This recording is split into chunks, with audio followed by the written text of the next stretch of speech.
জীবনের সন্ধানে এসে আচমকা মৃত্যুর মুখোমুখি।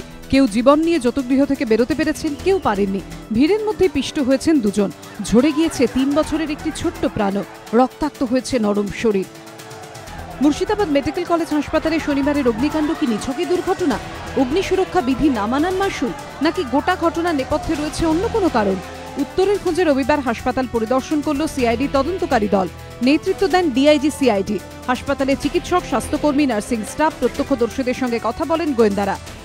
গতকাল আমরা হসপিটাল কর্তৃপক্ষ থেকে একটা অভিযোগ পেয়েছি। আমাদের এখানে দেখার আছে যে ঘটনাটা কীভাবে ঘটল, এর মধ্যে কোনো অন্তর্ঘাত আছে কিনা সেটাই আমরা খতিয়ে দেখতে এসেছি। অগ্নিকাণ্ডের নেপথ্য কারণ নিয়ে সিআইডি কর্তারা এখনই স্পষ্ট করে কিছু বলতে না চাইলেও ষড়যন্ত্রের তত্ত্বে অবশ্য অনড় রাজ্যের প্রাক্তন স্বাস্থ্য প্রতিমন্ত্রী। আমরা দেখে এসেছি যা তা রিপোর্ট করব। এখানে একটা কনস্পিরেসির একটা প্রাইমা ফেসি আমাদের মনে হয়েছে। তারপরে দেখা যাক, সিআইডির ডিরেকশন আমাদের মাননীয় মুখ্যমন্ত্রী দিয়েছে, তারা আসল তথ্য উদ্ঘাটন করবে। সিআইডি তদন্ত শুরুর আগে শনিবার রাতে হাসপাতাল পৌঁছেও একই ধরনের মন্তব্য করেছিলেন রাজ্য মেডিকেল সার্ভিস কর্পোরেশনের চেয়ারপারসন চন্দ্রিমা ভট্টাচার্য। এদিন মুর্শিদাবাদ মেডিকেল কলেজ হাসপাতাল থেকে নমুনা সংগ্রহ করেন ফরেন্সিক বিশেষজ্ঞরা।